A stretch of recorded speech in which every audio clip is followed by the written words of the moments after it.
Chairman Representative Guerrera, Co-Chairman Senator Boucher, good to see you in this position in this session. Co-Chairman Senator Leone, Ranking Member Carney, and distinguished members of the Transportation Committee. I want to thank you for giving me this opportunity to testify and offer written testimony in support of House Bill 5390, an act concerning the right-of-way at a crosswalk. This idea or this suggestion came to me from one of my constituents a couple of years ago, and he was very concerned at the high incidence of accidents that happen at crosswalks, and of course, unfortunately, some of them being fatalities. And as we all know, that unfortunately we see that. And I was amazed at the statistics that according to the National Highway Traffic Safety Administration, it appears that a pedestrian has an accident every 8 minutes, and there's a death in this country every 2 hours related to a pedestrian. I found that startling. I wanted to check that 2-3 times before I sit here in front of this august committee and share with you that statistics. So what we do obviously is the pedestrian always has a right of way when he or she is at a crosswalk. And what I'm requesting this committee to consider is to extend that right of way to somebody who is at a curb as well. As you know, regardless of the speed at which a car is traveling, the injuries that can happen can be disastrous. They can range all the way from minor lacerations to spinal cord injury to paralysis and even death. So this is a very serious issue, pedestrian-related accidents.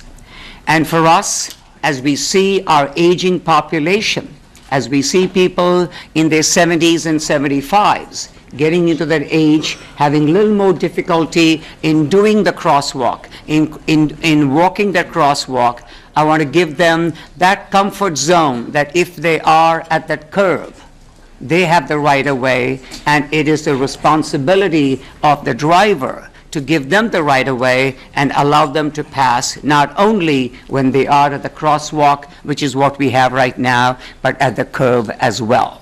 So my request to you is to consider extending the right of walk, not only in the crosswalk, but at the curb as well.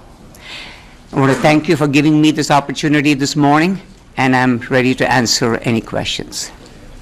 Thank you, Representative. Representative, I know this has come up before, and it's it is complicated at times in regards to the crosswalks, when someone steps off, when someone doesn't step off, when a vehicle approaches it, do they go through, do they wait? I think obviously we would need an educational piece with something like this, but one of my concerns is that, it's funny because I think of growing up as a child that, how many times our parents used to tell us, look both ways before you cross.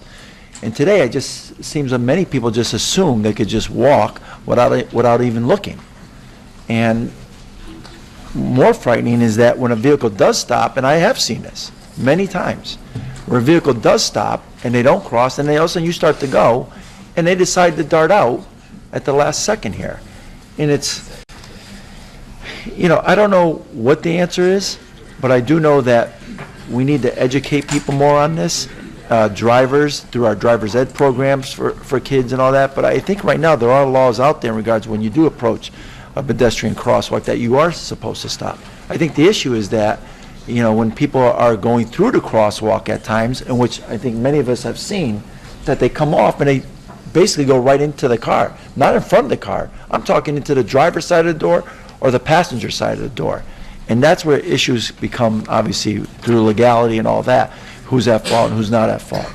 But again, I'm sure this is, it's an issue out there that by all means, I'm not disagreeing with you, but it's something that we're all going to have to take a hard look at. And, obviously we'd have to go through judiciary and all that in regards to what the fines would be and where we would go from there. Thank you. Go ahead. You want to comment on that, or that's fine? I was Chairman Gurray, you're absolutely right. It is not as simple as it sounds. You know, on paper, it sounds so easy and simple, and as we all know, the simpler it sounds, it probably is more complicated than what it is, and it sure is. And I've seen that myself. You know, people are there, and they're darting back and forth. They haven't decided, and you know, and we see that a lot.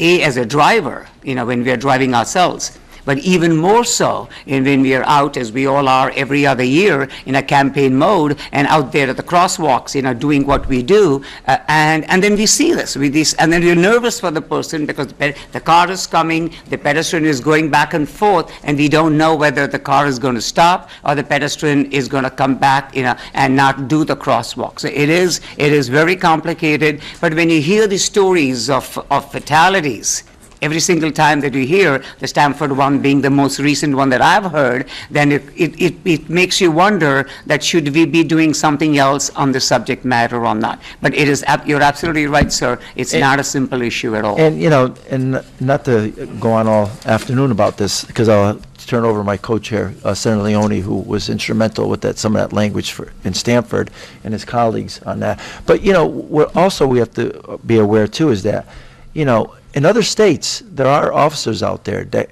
you know, give tickets when people jaywalk. You know, and I don't see that happening here very often. You know, and I know in California they do it, but I can tell you there have been many, many instances where people, even when it says don't walk, they just, you know, they dart out and then they look at you like you're the bad guy driving a car when you're like, I have a green light and it says don't walk, but you just assume because you're a pedestrian that you could just go right ahead.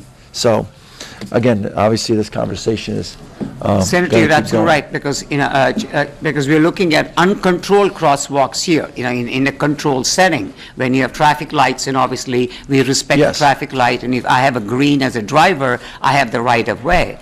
But when it is uncontrolled, then that's where this comes into play as to who has the right of way at that time. And it is difficult. All right, but thank you for bringing this. I'm going to hand it over to Senator Leone here. Thank you, Mr. Chairman, and good morning, Representative. Good to see you.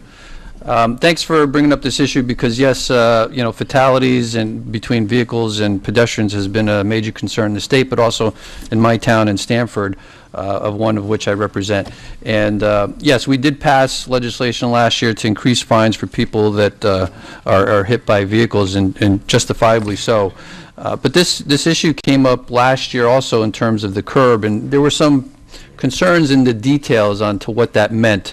You just articulated uncontrolled areas, so that thank you for that clarification, because that was going to be one of my questions.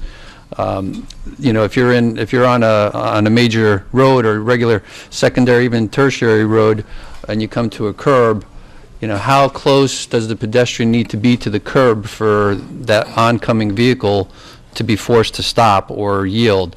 So, you know, some of the details as to what that means is a little convoluted, and we have to flush that out. And I think most folks are aware that if you're going to be at an intersection, people know that they need to yield. So my question becomes one of practicality. Traffic needs to move, but it needs to move in a safe manner.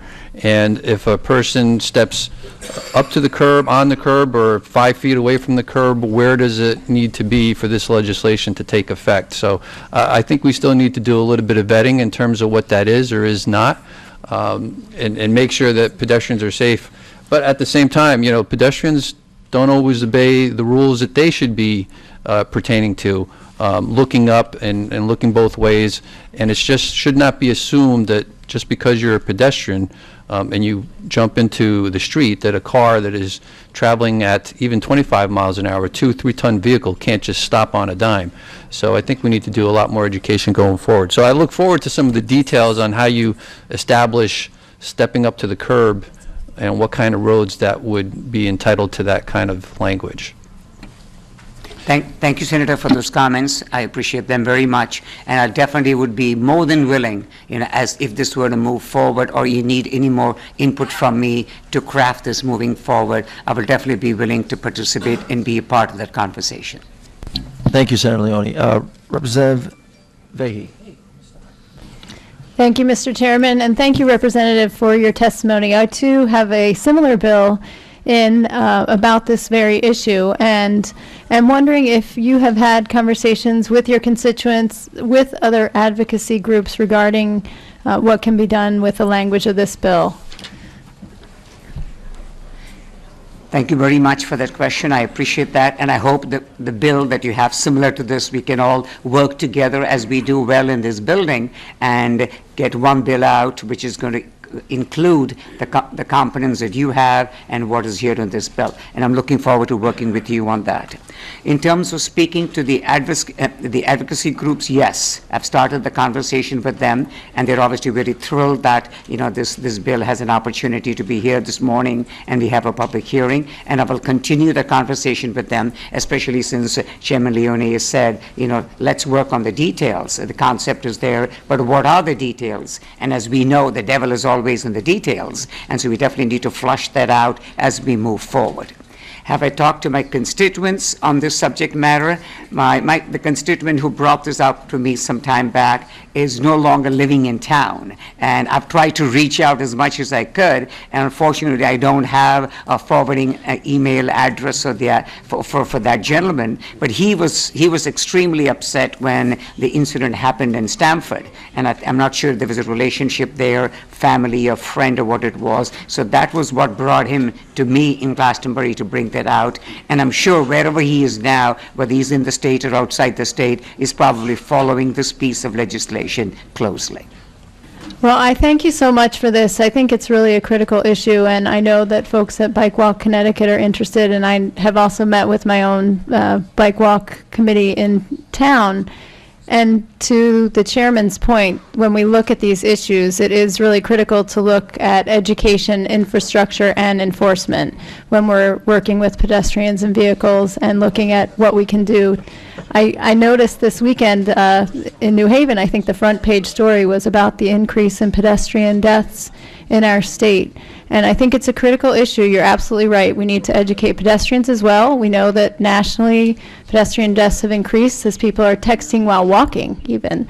So it is an issue, and I hope we can come at it from a comprehensive way, and I look forward to working together with you on it. Thank you, Representative. Thank you. Any other comments?